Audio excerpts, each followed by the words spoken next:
बहुत शुक्रिया आप तमाम दोस्तों की तशरीफ़ आवरी का। मैं अमूमन सिंध हुकूमत और सिंध की आवाम के जो इश्यूज़ हैं उनको उजागर करने के लिए सिंध के मुख्तलिफ़ शहरों से प्रेस कॉन्फ्रेंस करता हूँ। आज इस्लामाबाद आना हुआ तो मैंने सोचा कि क्यों ना सिंध का मुकदमा इस्लामाबाद में बैठ के लड़ा जाए।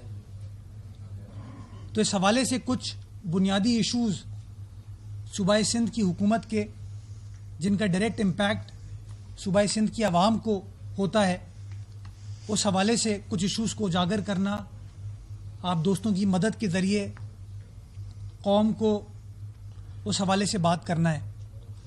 आज इस्लामाबाद में मुश्तरका मफादात काउंसिल का इजलास हो रहा है और वज़ीर आज़म की सरबराही में यह आइनी इदारा हर 90 रोज़ इसको मिलना होता है। गो कि हर 90 रोज़ नहीं मिल पाता, लेकिन चलें, आज वज़ीर आला Sindh council of common interest के इजलास के हवाले से शिरकत के लिए इस्लामाबाद आए हैं। और उसमें जो सबसे बड़ा इशू मैं समझता हूँ जो कि सारे पाकिस्तान का इस वक्त है, वो पॉपुलेशन सेंसस के रिज़ल्ट हैं। आप तमाम दोस्त जानते हैं कि 2017 के जो सेंसस के नताइज थे, अक्रॉस द बोर्ड लोगों ने उन नताइज को एक्सेप्ट नहीं किया, उनको तनकीद उन पर की गई और 2018 के आम इंतखाबात के लिए एक एक्सेप्शन क्रिएट की गई, जिसके तहत 24वीं आइनी तरमीम को पास किया गया कि जो प्रिलिमिनरी रिजल्ट हैं उसके बेसिस के ऊपर इंतखाबात कर लिए जाएं।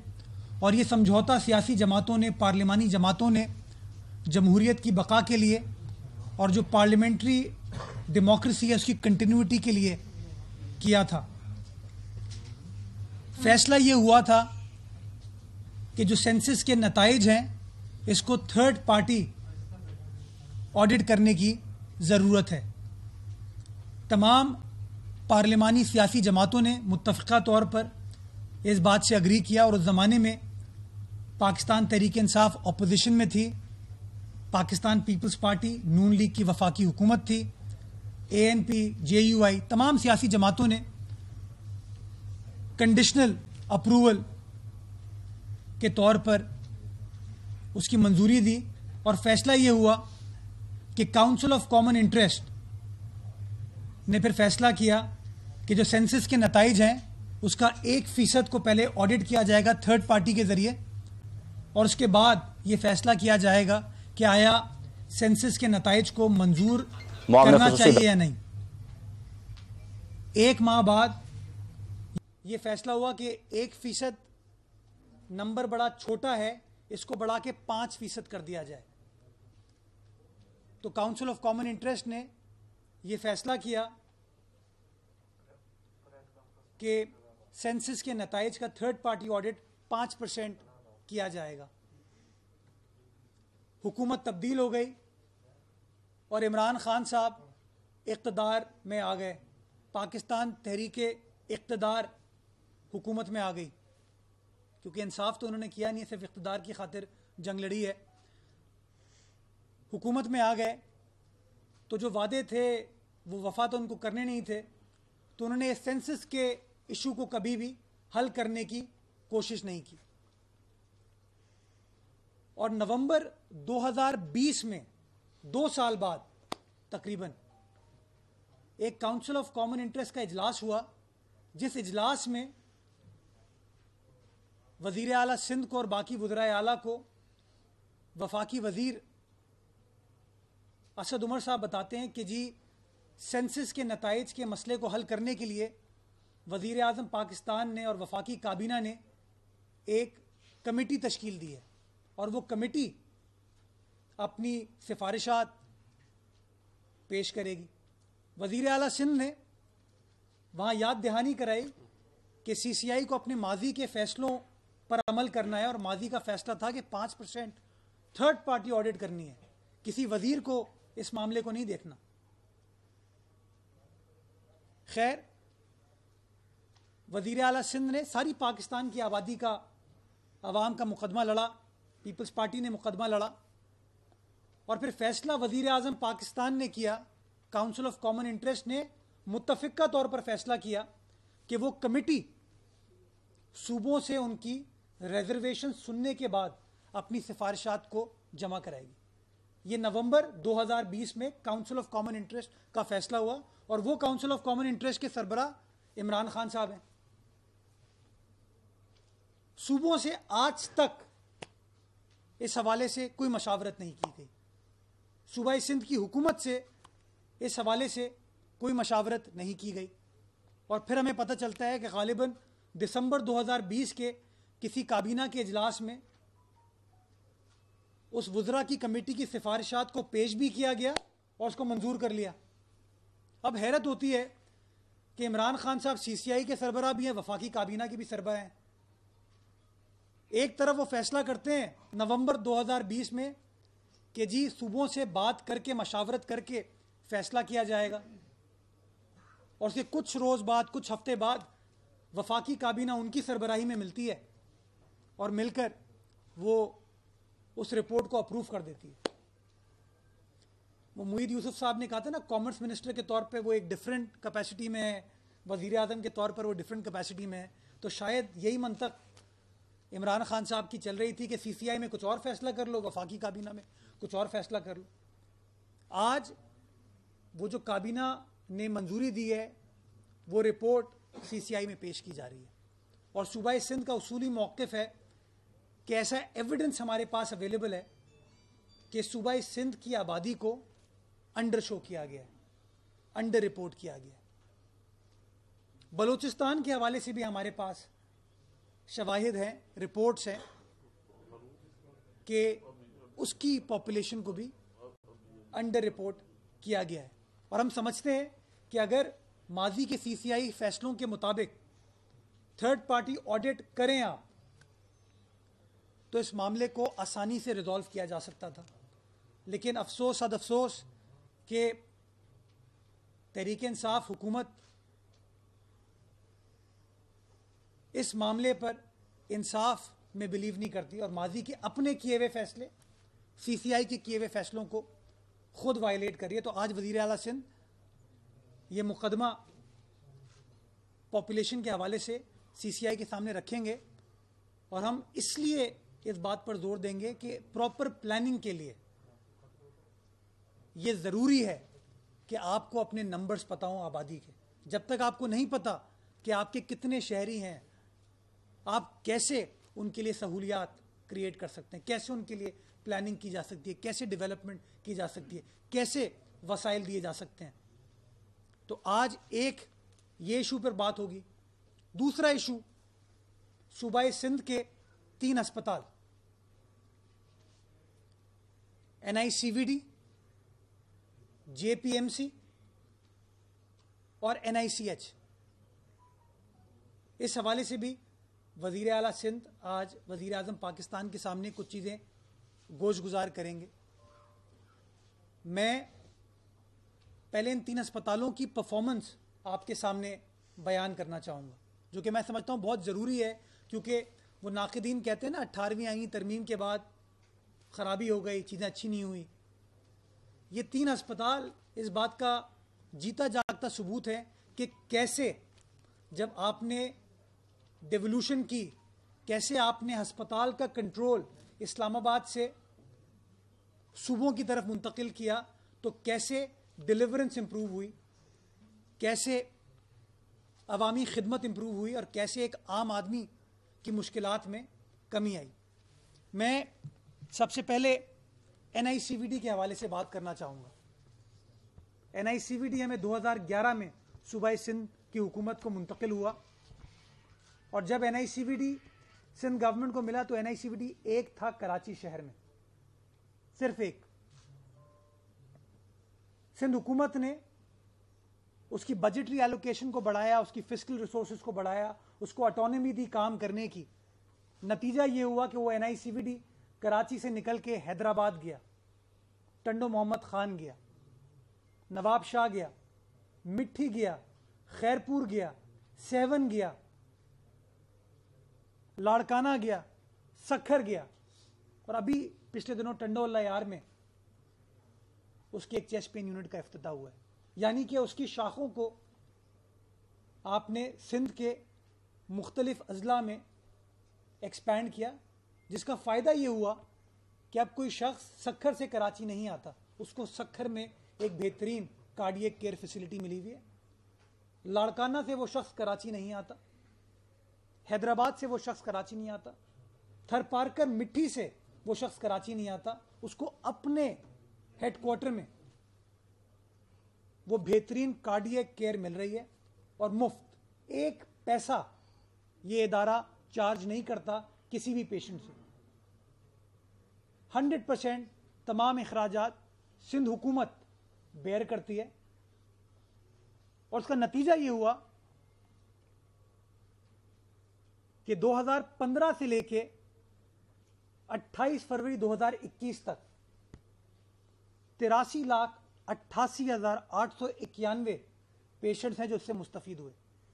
83,28,891, ये मैं आपको 2015 से फिगर दे रहा हूं जब हमने एक्सपेंशन स्टार्ट कर दी थी एनआईसीवीडी की। 83 लाख पेशेंट्स का मुफ्त इलाज, ऐसा इलाज जिसकी मिसाल आप दुनिया में दे सकते हैं, वो इलाज हो रहा है सूबाई सिंध में हो रहा है। सूबाई सिंध की हुकूमत करके दे रही है। हम कहते हैं पीपल्स पार्टी फेडरेशन की जमात है, हम हमेशा पाकिस्तान का सोचते हैं। ये जो 83 लाख पेशेंट्स हैं, इसमें 3,34,177 पेशेंट सूबाई सिंध के बाहर से आए हैं। 3,34,177 पेशेंट्स सिंध के रहायशी नहीं हैं, लेकिन उनका भी मुफ्त इलाज ये बेमिसाल इदारा करता है, क्योंकि वो इदारा इंसानी खिदमत पर बिलीव करता है। आज़ाद कश्मीर से 2019-2020 2 सालों में 9,133 पेशेंट आए, 9,133।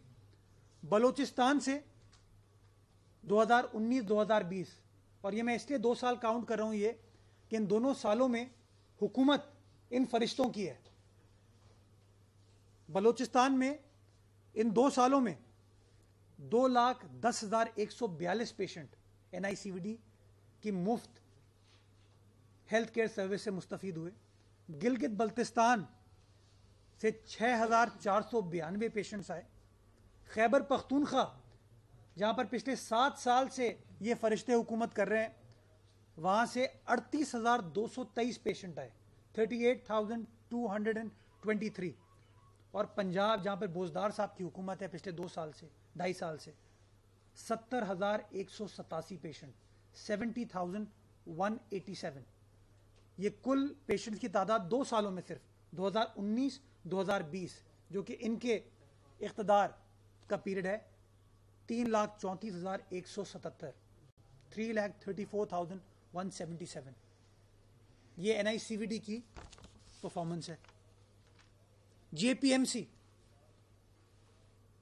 जिन्ना पोस्ट ग्रेजुएट मेडिकल सेंटर, वहां पर पब्लिक प्राइवेट पार्टनरशिप में सिंध हुकूमत ने साइबर नाइफ फैसिलिटी स्टार्ट की। ये इंतहाई महंगा इलाज है दुनिया भर में, दुनिया भर में बड़ा महंगा इलाज है ये। इसको कहते हैं मैजिक नाइफ। ये कैंसर के पेशेंट्स का इलाज होता है। मैं पाकिस्तान का नक्शा लेकर आया हूं, जिसके अंदर हमने जगहों को मार्क किया हुआ है कि किन किन जगहों से, किस किस शहर से, किस किस गांव से पाकिस्तान के ये पेशेंट जिन्ना अस्पताल आते हैं, और ये जो साइबर नाइफ फैसिलिटी है उससे मुस्तफीद होते हैं। मुझे फ़ख्र इस बात पे कि हमारा इदारा है खिदमत सारे पाकिस्तान की कर रहा है। 135 शहर हैं पाकिस्तान के जहां के रिहायशी जिन्ना अस्पताल की साइबर नाइफ फैसिलिटी आते हैं और मुफ्त इलाज से मुस्तफीद होते हैं। ये तकरीबन $50,000 पर पेशेंट खर्चा आता है किसी और मुल्क में, बट ये सिंध हुकूमत पब्लिक प्राइवेट पार्टनरशिप में बिल्कुल free, absolutely free facility provide करती है। 2012 से लेके आज तक 13,075 पेशेंट्स हैं जो कि इस फैसिलिटी से, साइबर नाइफ से मुस्तफीद हुए हैं। 13,075, 13,075 पेशेंट्स हैं जो कि पिछले 8 साल में साइबर नाइफ फैसिलिटी से मुस्तफीद हुए हैं। और मुझे खुशी होती है आपको बताते हुए कि इन 13,075 पेशेंट्स में से 48% पेशेंट वो हैं जो कि सिंध के रिहायशी हैं। 48% पेशेंट सिंध के रिहायशी हैं। बाकी 49% पंजाब, खैबर पख्तूनख्वा, बलूचिस्तान से आते हैं और 3% पाकिस्तान से बाहर से आए। जब मैं ये बात करता हूँ, कुछ पीटीआई के दोस्त हमारे, चूंकि उनका काम ही मजाक उड़ाना है, तज़हीक आमेज बात करना है, वो कहते हैं भाई ये देखो कितनी गलत बयानी करें, पाकिस्तान से बाहर से कैसे आ सकते हैं लोग। आप चाहेंगे हम लोगों के डेटा को प्राइवेट रखते हैं, सीक्रेसी है। आप चाहेंगे तो मैं आपके साथ वो तफसीलात शेयर कर सकता हूँ पासपोर्ट नंबर्स के साथ, कि वो पाकिस्तानी जो कि किसी और मुल्क में मुकीम है, वो इस फैसिलिटी से मुस्तफ़ीद होने के लिए कराची शहर आए और मुफ्त उनको इलाज मिला। ये है इंसानी खिदमत जो कि Sindh government public private partnership में कर रही है। इसी तरह एक और फैसिलिटी है पीईटी स्कैन मशीन। ये कैंसर के पेशेंट्स के लिए होती है। सिंध वो वाहिद सूबा है जहां पर सरकारी सतह पर यह चीज फ्री प्रोवाइड की जाती है, एब्सोल्युटली फ्री, किसी और सूबे में नहीं। 2016 से ये फैसिलिटी हमारे यहाँ चल रही है और मुझे बताते हुए आपको खुशी होती है कि 2016-17 से लेकर अब तक 8,500 पेशेंट्स हैं जिनकी ये पेट स्कैन मशीन से मुस्तफ़ीद हुए। 8,500 पेशेंट्स 2017 से लेकर आज तक, जिसमें 72% तादाद सिंध में बसने वाले शहरियों की है और 28% खैबर पख्तूनख्वा, पंजाब और बलूचिस्तान से हैं। और इसी तरह NICH भी इंसानी खिदमत कर रहा है। अब ये पीटीआई वाले कहते हैं ना कि हम तो चीज़ों को बेहतर करने के लिए आ रहे हैं। मैं सवाल पूछना चाहूँगा कि अगर आपके पास चीज़ें बेहतर होती तो आपके यहाँ से पेशेंट सूबाई सिंध क्यों आ रहे होते? खैबर पख्तूनख्वा में 7.5 साल से आपकी हुकूमत है, क्यों 38,223 स्टूडेंट पेशेंट खैबर पख्तूनख्वा से अमराज़े क़ल्ब के सिलसिले में सूबाई सिंध तशरीफ़ लाए? तो हर चीज़ पर ये जो मनफी सियासत करते हैं, मनफी प्रोपेगेंडा करते हैं, इनको नहीं करना चाहिए। ये इदारे शो करते हैं कि किस तरीके से सिंध हुकूमत ने इंसानियत की खिदमत की है, सारे पाकिस्तान की खिदमत की, और आज भी हम वो खिदमत करना चाहते हैं। आज भी हम इन हस्पतालों को सपोर्ट करना चाहते हैं। मैं बातें क्यों कर रहा हूँ ये? अब सिंध हुकूमत कि इस इंसानी खिदमत के सिलसिले को चूँकि रोकना था, दुश्वारियाँ क्रिएट करनी थी, तो वफाकी हुकूमत ने अभी मार्च में एक नोटिफिकेशन इशू किया जिसके तहत इन 3 अस्पतालों के बोर्ड ऑफ गवर्नेंस को कॉन्स्टिट्यूट कर दिया गया। वो कहते हैं जी सुप्रीम कोर्ट ने कहा है ये अस्पताल गलत सिंध को मुंतकिल हुए थे, इसका कंट्रोल वापस वफाक संभाले। तो हम उस फैसले की रोशनी में इन अस्पतालों का कंट्रोल संभाल रहे हैं और कंट्रोल संभालने के लिए उन्होंने एक बोर्ड ऑफ गवर्नर्स तश्कील दे दी है इन अस्पतालों के लिए। आज भी सुप्रीम कोर्ट में सिंध हुकूमत की नज़रसानी की दरख्वास्त पेंडिंग है, वो डिसमिस नहीं हुई है, उसके ऊपर कोई फैसला नहीं हुआ। उस नज़रसानी की दरख्वास्त का वेट कर लो। इसलिए वेट करो कि इस वक्त जो खिदमत हो रही है इन 3 अस्पतालों में, उससे सिर्फ मैं मुस्तफ़ीद नहीं हो रहा, सारा पाकिस्तान मुस्तफ़ीद हो रहा। ये जो बेनिफिट है ये पाकिस्तान की आवाम को मिलने दीजिए। लेकिन फिर भी पता नहीं क्यों उनको ये एम्बिशन है। हालांकि वफाकी हुकूमत खुद 2019 में वफाकी काबीना फैसला कर चुकी है, और मैं आपको उसके मिनट शेयर कर सकता हूं कि हमारे पास वो पैसे नहीं है, फाइनेंशियल स्पेस नहीं है इन 3 अस्पतालों को कंट्रोल करने की, तो इसलिए इन 3 अस्पतालों को सूबाई हुकूमत के पास रहने दें। ये फैसला भी मेरा नहीं है, सिंध हुकूमत का नहीं है, इमरान खान साहब की वफाकी हुकूमत का है, उस वफाकी काबीना का है जिसकी सरबराही इमरान खान साहब खुद करते हैं। गालिबन 2 जुलाई 2019 का ये फैसला है, मैं शेयर कर सकता हूं उसकी तफसीलात आपसे। अपने फैसले के बरक्स अब वो बोर्ड ऑफ गवर्नेंस को कॉन्स्टिट्यूट कर देते हैं और कहते हैं जी अब ये बोर्ड चलाएगा इन अस्पतालों को। अखराजात कौन बेयर करेगा, अभी तक कोई फैसला नहीं हुआ। सिंध हुकूमत ने अरबों रुपए इन अस्पतालों पर खर्च किए हैं।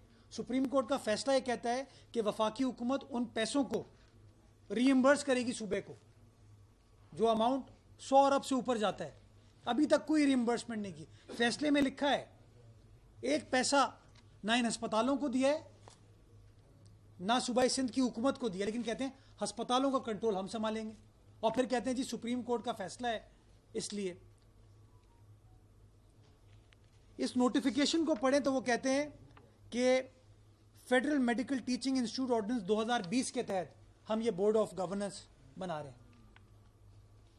मैं वो कानून लेकर आया हूं अपने साथ, ये कौमी असेंबली की वेबसाइट पर अवेलेबल है ये ऑर्डिनेंस। इस ऑर्डिनेंस को अगर आप पढ़ें तो ऑर्डिनेंस ये कहता है कि उन अस्पतालों के ऊपर वफाकी हुकूमत का कंट्रोल होगा, यह इस कानून का इतलाक होगा जिनका जिक्र शेड्यूल में है। ये शेड्यूल मैं अपने साथ लेकर आया हूं। इस शेड्यूल में कहीं पर भी जेपीएमसी का नाम नहीं है, एनआईसीवीडी का नाम नहीं है, एनआईसीएच का नाम नहीं है। ये ऑर्डिनेंस नेशनल असेंबली की वेबसाइट पर अवेलेबल है। कहीं पर भी इन 3 अस्पतालों का नाम नहीं है। दूसरी मेरी गुजारिश कि ऑर्डिनेंस तो एक टेम्पररी लेजिस्लेशन होती है, कानून होता है। 16 नवंबर को यह कानून इन्होंने इशू किया, सदर मुमलिकत ने ऑर्डिनेंस जारी किया। मार्च में यह ऑर्डिनेंस खत्म हो चुका है। 120 दिन है आइन के आर्टिकल 89 के तहत। 120 दिन के बाद 121वें रोज ऑर्डिनेंस खत्म हो जाता है। अभी तक पार्लियामान ने उस ऑर्डिनेंस को अप्रूव नहीं किया, उसको वैलिडेट नहीं किया। तो वो कानून, वो ऑर्डिनेंस इस वक्त उसका इतलाक पाकिस्तान में नहीं होता। तो कैसे आप इसका कंट्रोल संभाल सकते हैं? फिर किसी ने मंतक दी कि वफाकी काबीना ने उस ऑर्डिनेंस को अमेंड कर लिया। उसका भी मैं कागज़ लेके आया हूं कि 7 जनवरी को ये कागज़ इशू करते हैं। ये हेल्थ डिपार्टमेंट वफाकी हुकूमत का एक लेटर है, नोटिफिकेशन है, जिसमें वो कहते हैं वफाकी काबीना का इजलास हुआ और उन्होंने ऑर्डिनेंस को अमेंड कर दिया। आप मुझे बताइए, क्या किसी कानून को, जिस कानून को सदर मुमलिकत ने प्रोमलगेट किया हो, क्या काबीना उसको अमेंड कर सकती है? नहीं कर सकती।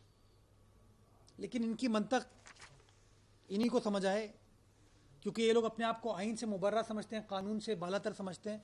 आइन और कानून के बारे में तो ये बात नहीं करते। तो मेरी गुजारिश ये थी कि इन 3 अस्पतालों ने इंसानियत की खिदमत की है, इंसानों की खिदमत की है, पाकिस्तानियों की खिदमत की है और बिला तफरीक खिदमत की है। मैं आज इस्लामाबाद में बैठ के ये शवाहिद, ये फिगर्स इसलिए पेश कर रहा हूँ कि शायद आप लोगों को ये ग्राउंड रियलिटीज़ नहीं पता। मैं आपको ये नंबर्स दे रहा हूँ इसलिए ताकि हम ऑब्जेक्टिवली ये फैसला कर सकें कि ये अस्पताल इस्लामाबाद में बेहतर संभाले या आज सिंध इन अस्पतालों को बेहतर संभाल रहा है। क्या इंसानियत की खिदमत जो सिंध की स्ट्रैटेजी है उसने बेहतर तरीके से की, या जो वफाक अब करने की कोशिश कर रहा है? Last but not the least, मेरा कप्तान, मेरा वजीर आज़म इमरान खान खूबसूरत आदमी, खूबसूरत अंदाज से कहता है कि मैंने पाकिस्तान की मईशत को अपने पैरों पर खड़ा कर दिया। मैंने पाकिस्तान की मईशत को सही सिमत में गामजन कर दिया। ये बार बार कहते हैं, वो कहते हुए थकते नहीं हैं। कल के अखबारों में स्टेट बैंक के हवाले से एक रिपोर्ट नशर की गई कि पाकिस्तान का जो डोमेस्टिक डेट है वो 11.7% से उसमें इजाफा हुआ है, और एक्सटर्नल डेट 5.6% उसमें इजाफा हुआ है। आज कोई वर्ल्ड बैंक की रिपोर्ट आई है कि पाकिस्तान का ग्रोथ रेट 1.4% है। यह है मईशत जिसको उन्होंने अपने पैरों पर खड़ा किया। महंगाई, गुर्बत, बेरोजगारी आपके सामने है कि किस तरीके से एक आम आदमी को, मजदूर को, किसान को, मीडिया वर्कर को, वकील को, हारी को, मर्द को, औरत को, बच्चे को, बड़े को महंगाई ने किस तरीके से तकलीफ पहुंचाई हुई है। लेकिन वजीर आजम कहते हैं मैंने मईशत को ठीक कर दिया। अगर वजीर आजम ने मईशत को ठीक कर दिया है तो एनएफसी की मद में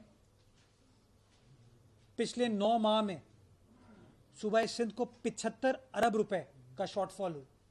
75 बिलियन रुपीस जो एनएफसी की मद में वफाकी हुकूमत को सूबाए सिंध को मुंतकिल करने थे, उसमें पिछले 9 माह में यानी कि 1 जुलाई से लेकर 31 मार्च तक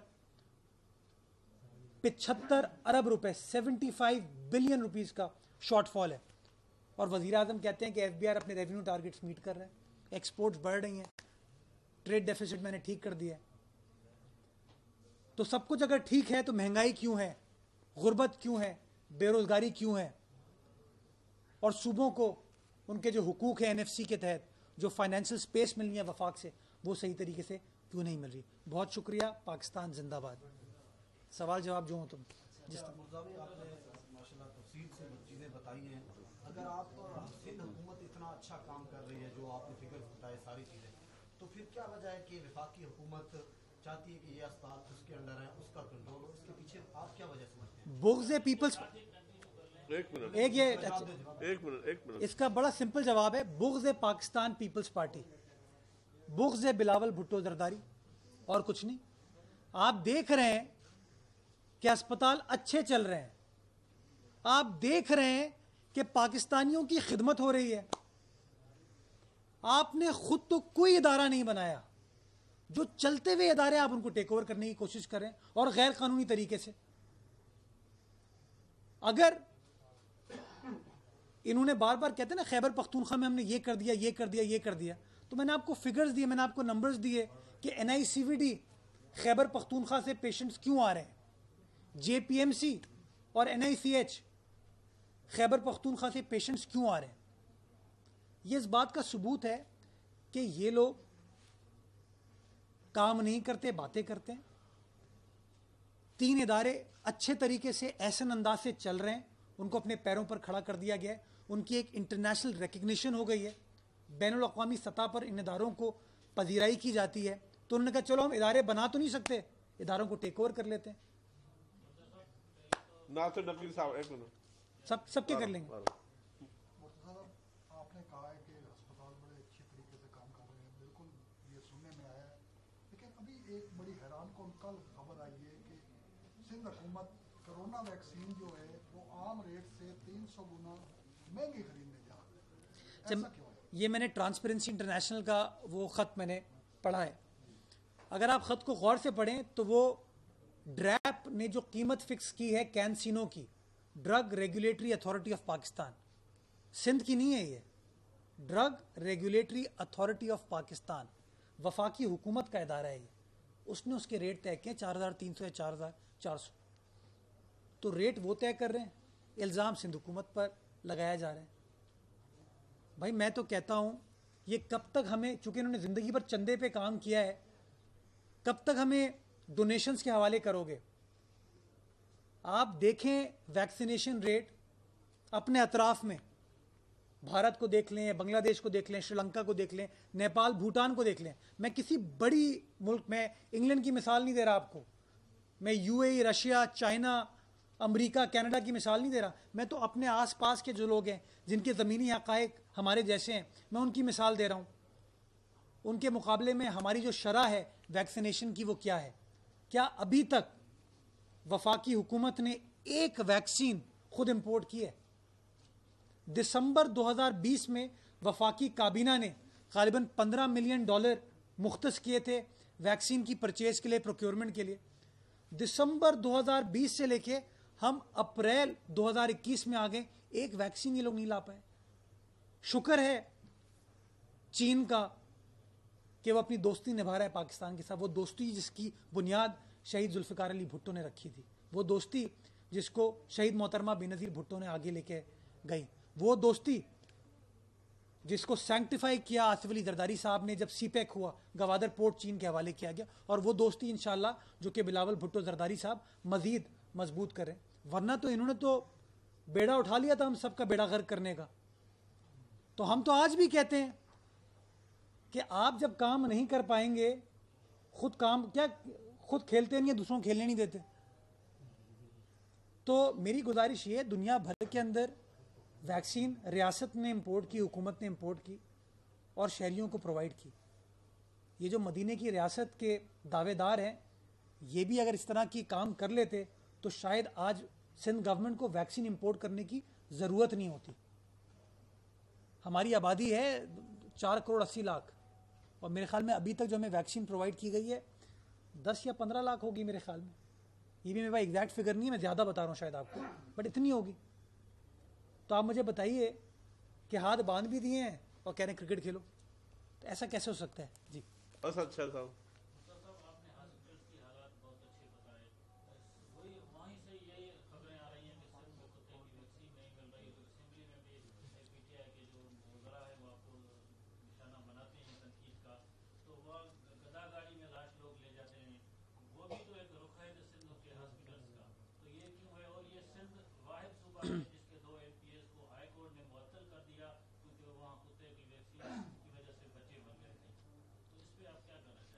अच्छा, जो साहब बहुत ज़्यादा शोर मचाते हैं, पीटीआई के एमपीए, उन्होंने भी जब जेल गए वो तो लिख के दिया कि मुझे एनआईसीवीडी भेज दो।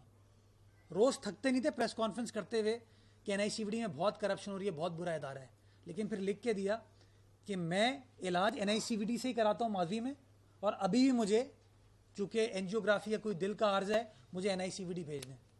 उनको एनआईसीवीडी भेजा गया तो एनआईसीवीडी ने तमाम रिपोर्ट चेक की तो पता चला कि बिल्कुल ठीक है, हशाश बशाश है। तो फिर कहते हैं मुझे जेपीएमसी शिफ्ट कर दो, मुझे पैर में तकलीफ़ है, कोई चोट वोट लग गई थी तो मुझे जेपीएमसी शिफ्ट कर दो। तो जेपीएमसी में जाके रहे। तो जो लोग तनकीद का निशाना बनाते हैं इन अस्पतालों को या हेल्थ केयर निज़ाम को हमारे, वो इन्हीं अस्पतालों से मुस्तफ़ीद हुए और लिख के माशाल्लाह इन अस्पतालों के हवाले से बात की। अब मैं आता हूँ वैक्सीन वाले उस पर। पाकिस्तान में रेबीज़ की वैक्सीन कौन बनाता है? क्योंकि ज़्यादातर वैक्सीन इंपोर्ट हो रही थी भारत से। जब पाकिस्तान भारत के कमर्शियल ताल्लुकात मुनक़ता हुए तो शॉर्टेज क्रिएट हुई। आप चाहेंगे मैं आपको डॉक्यूमेंट शेयर कर सकता हूँ जहाँ पे सिंध गवर्नमेंट ने पेमेंट की हुई है पिम्स को कि हमें वैक्सीन प्रोवाइड करें, रेबीज़ की, एंटी रेबीज़ वैक्सीन जिसको कहते हैं। I can share documents with you. और उनका जवाब आया कि हमारे पास इस वक्त एडिक्वेट स्टॉक अवेलेबल नहीं है। तो अब अगर पिम्स को भी सिंध की हुकूमत चला रही है तो फिर मैं क्या कह सकता हूँ। जो हाई कोर्ट का फैसला है, मेरा अपना पॉइंट ऑफ व्यू बड़ा क्लियर था उस फैसले के हवाले से, और हाई कोर्ट ने अपने फैसले की नज़रसानी करते हुए उस फैसले को अब ख़त्म कर दिया है। तो मैं समझता हूँ बेटर सेंस हैज़ प्रिवेल्ड। ये काम किसी एमपीए का नहीं था, ये काम म्यूनसिपैलिटी का था, म्यूनसिपल फंक्शन था, और अब म्यूनसिपल अथॉरिटीज़ ये काम कर रही हैं। अब कुत्ते काटने के वाक़यात बिल्कुल होते हैं और ये काबिल अफसोस है कि सिर्फ सिंध की खबर बनती है। पंजाब में ये वाक़यात जो होते हैं उनको दबा दिया जाता है, उनके बारे में उस तरीके से तशहीर नहीं की जाती। तो मैं ये नहीं कहूँगा कि पंजाब की तशहीर करें, मैं कहूँगा ये नेगेटिव चीज़ है, इसकी तशहीर ना करें। इस तरह पंजाब को आप हेल्थ केयर के पर्सपेक्टिव से देखते हैं, उसी चश्मों के साथ अगर सिंध के मामलात को भी देखेंगे तो बैलेंस्ड रिपोर्टिंग हो पाएगी। लेकिन हैविंग सेड दैट, मैं इस बात की आपको यकीन दहानी कराता हूँ कि जहाँ जहाँ इस तरह के अनफॉर्चुनेट वाक़यात होते हैं, सिंध गवर्नमेंट हरकत में आती है और सिंध गवर्नमेंट को जो फैसिलिटीज़ प्रोवाइड करने की ज़रूरत है वो फैसिलिटीज़ प्रोवाइड की जाती हैं। हैविंग सेड दैट, मैं कभी ये नहीं कहूँगा कि सिंध के अंदर दूध और शहद की नहरें बहा दी गई हैं। प्रॉब्लम्स हैं, लेकिन सिर्फ प्रॉब्लम्स नहीं, अच्छाइयाँ भी हैं, बहुत अच्छे काम हुए हैं। उन अच्छे कामों को अप्रिशिएट करने की ज़रूरत है, उसको प्रोजेक्ट करने की ज़रूरत है, क्योंकि वो अच्छे काम पाकिस्तान का मुस्बत इमेज फिर रिफ्लेक्ट करेंगे। अगर आप चाहेंगे किसी दिन मैं सिंध गवर्नमेंट के पब्लिक प्राइवेट पार्टनरशिप इनिशिएटिव्स पर अगर फोकस करूं, आपको बताऊं तो ऐसी पता नहीं कितनी मिसालें हैं कि सिंध गवर्नमेंट ने बेहतरीन तरीके से काम किया। लेकिन अनफॉर्चुनेटली वो जो पीटीआई के हमारे दोस्त हैं, बस वो बुग़्ज़ पीपल्स पार्टी में इन चीज़ों को अंडरमाइन करने की कोशिश करते हैं। जी एक मिनट, अली शेर आपने बात की वैक्सीन इंडिया के अलावा बहुत सारे ममालिक बनाते हैं, देखिए 4 करोड़ 7 लाख की बीमारी है। तो क्या आप इसको जब तक ये ऐसा नहीं होगा बंदे मरते रहेंगे, आप इसको कहीं और किसी और मुल्क से इम्पोर्ट नहीं करेंगे? क्या आप इसके ऊपर कोई बात नहीं करेंगे? उनका वैलिड क्वेश्चन था कि ये एक बड़ी मसला है, ये मसला बिल्कुल है। और वहाँ पर रोती रही, उसका बच्चा मर गया, वैक्सीन नहीं मिली, बड़ा तकलीफ दे हमारा एक आवाम के। अगर आप पीपल्स पार्टी अवामी गवर्नमेंट है, अवामी पार्टी है, बहुत कोई बात बोले बोले नहीं बोले बोले मेरा सवाल जो है नहीं, प्लीज आप बोलें सर उससे लेकिन थोड़ा सा सर। मैं बातें सुनने पर बिलीव करता हूँ, कोई मसला नहीं। तो वो आपका जो ये जो आप इस तरह जवाब दे देते हैं कि ये नहीं हुआ, इसने नहीं किया, तो क्या Sindh government after 18th amendment उसके पास ये इख्तियारात नहीं है कि वो कहीं और से इम्पोर्ट कर ले और ये जो है लोगों को रिलीफ दे? सेकेंडली जहांगीर तरीन साहब का बताइएगा जो वो मुलाकात कर रहे हैं। ये जो एंटी रेबीज वैक्सीन है ना, ARV, इसकी एज ऑफ नाउ कोई शॉर्टेज नहीं है। ये जो वाकयात थे ना 2018-19 में हुए थे, इस वक्त ये वैक्सीन हमारे पास है और वो लगाई जा रही है। वो जो अनफॉर्चुनेट वाकया आपने उन खातून के हवाले से बताया था, वो पुराना वाकया है। तो आपकी बात सही है कि उस चीज़ की इस्लाह करते हुए सिंध गवर्नमेंट ने फिर प्रोक्योरमेंट कहीं और से की। जब हमें इस्लामाबाद से वो चीज़ नहीं मिलेगी तो हम अपने वसाइल को फिर इस्तेमाल करेंगे, तो वो वसाइल इस्तेमाल किए गए। मैं हाईलाइट ये करा था कि हमने पेमेंट भी की हुई थी और पेमेंट के बावजूद जवाब हमें यह है कि हमें स्टॉक की शॉर्टेज है। तो मैं उस चीज़ को हाईलाइट करा था। मैं तनकीद से कभी परेशान नहीं होता। मैं समझता हूँ वो मुआशरा कभी तरक्की नहीं कर सकता जब तनकीद सुनने का हौसला ना हो। तो तनकीद बिल्कुल करें, लेकिन जो अच्छी चीज़ होती है हमें उसको भी अप्रिशिएट करना चाहिए। मैं सिर्फ ये बात कर रहा था। जो आपने जहांगीर तरीन साहब के हवाले से बात की, मेरे पास इस हवाले से कोई ऑफिशियल खबर नहीं है जिसके बारे में मैं कमेंट कर पाऊँ। जो चीज़ होगी पब्लिकली होगी अगर होना हुआ वो, लेकिन मेरे पास अभी कोई तफसीलात नहीं है इस हवाले से। अली शेर इधर जी एक मिनट आ रहा हूँ। जी अली भाई, आज कल आपकी और हुकूमत की, आप माने या ना माने, लेकिन ये हकायक हैं, पर्दे के पीछे हो या जो भी हो, दोस्ती काफी करीब हो रही है, बेटरमेंट आ रही है। आज भी हमारे गिलानी साहब से भी पार्लियामेंट से आ रहा हूँ, गिलानी साहब से बड़ी डिटेल घंटा डेढ़ चर्चा हुई।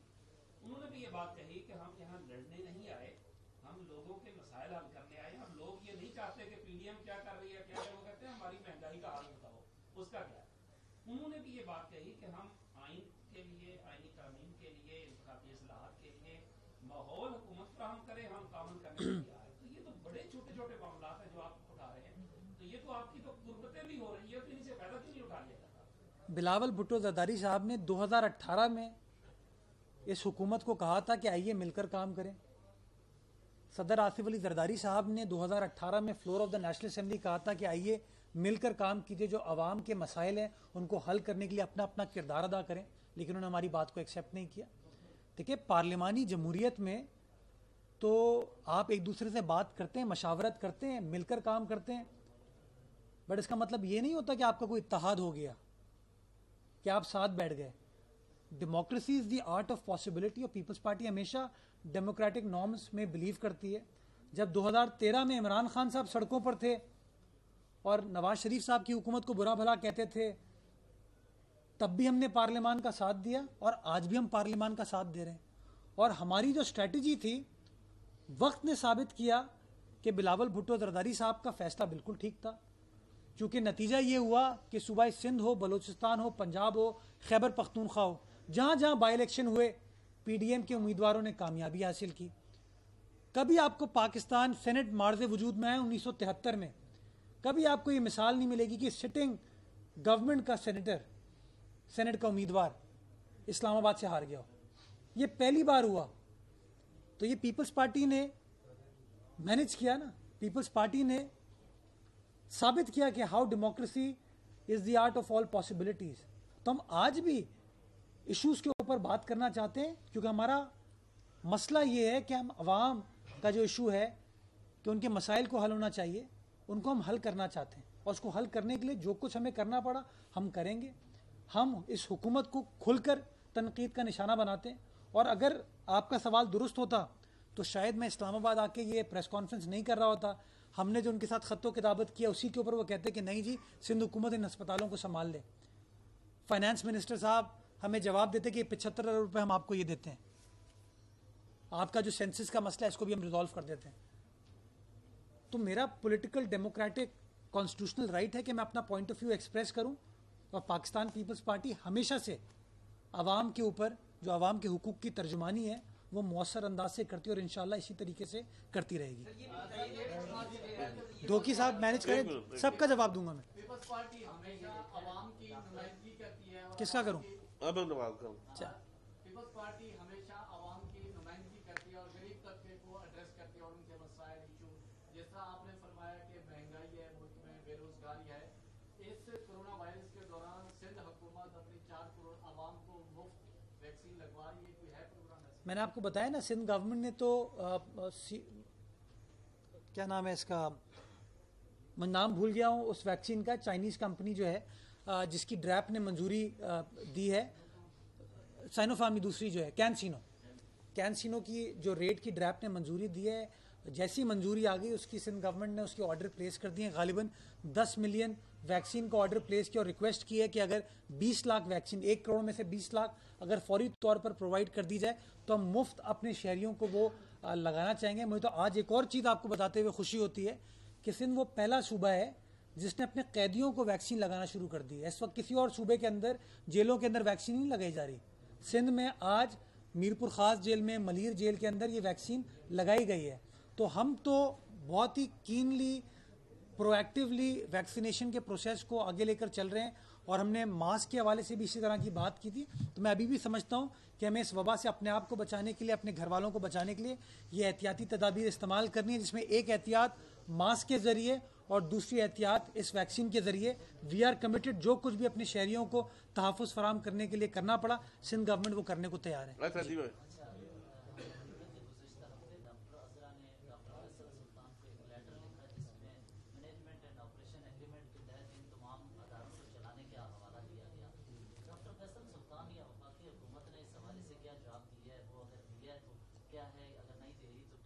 अभी और दूसरा इसी के साथ आज जिस शख्स के आप जिक्र कर रहे थे कि जो तनकीद करते हैं सिंध हुकूमत पे, उनकी जानिब से कहा गया है कि सेहत कार्ड हम पूरे सिंध में बांटना चाह रहे हैं, तो सिंध हुकूमत नहीं बांटने देगी, इस पे क्या कहेंगे?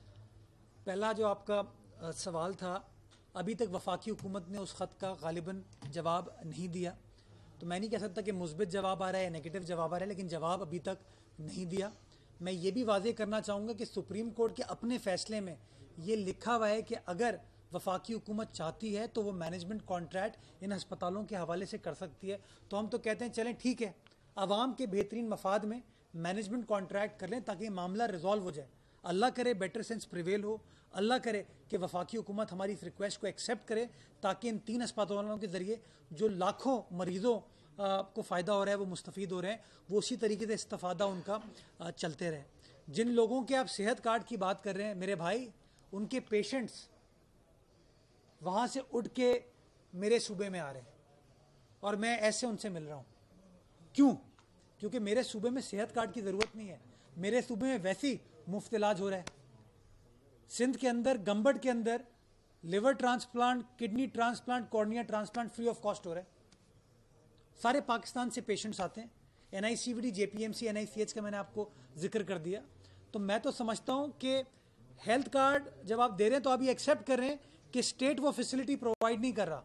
हम तो एज स्टेट, एज गवर्नमेंट वो फैसिलिटी प्रोवाइड कर रहे हैं और जहाँ जहाँ उस फैसिलिटी को मजीद बेहतर बनाने की ज़रूरत है हम वो भी करने को तैयार हैं। अच्छा, बहुत बहुत शुक्रिया जी। आप इसका मतलब है कि तस्दीक कर रहे हैं कि क्योंकि हम सहूलियत दे रहे हैं लिहाजा सिंध को सेहत इंसाफ कार्ड की जरूरत नहीं। मैंने इस तरह की कोई बात नहीं की क्योंकि उनका प्रपोजल मेरे पास नहीं आया, बट मैंने जवाब इस बात का दिया है कि सिंध के अंदर तो लोगों को ऑलरेडी एक इफेक्टिव सर्विस मिल रही है और उस इफेक्टिव सर्विस का सबूत ही है। एक नहीं, आप अगर एक बेहतर चीज़ यह है कि अगर उनका इंसाफ कार्ड, सेहत कार्ड या जो भी कार्ड है वो सही चल रहा होता तो मेरे ख्याल में पेशावर से, स्वात से, मिंगोरा से पेशेंट्स मेरे शहर नहीं आ रहे होते। बहुत शुक्रिया। आपके है कोई जहन में कोई मरीज सेहत कार्ड से कोई से हुआ हो? मैं तो आपको दावत दूंगा, आप लोग आ जाए हमारे पास। लेने को तैयार है, नहीं लेने को तैयार, बात बताएं। वो जो उनकी आईनी जिम्मेदारी है वो तो निभा नहीं रहे। वो सुबह इसकी क्या फिक्र करेंगे? 75,000 रुपये दे दें मुझे, क्यों नहीं दिए अभी तक? वजीर आजम ने स्टेटमेंट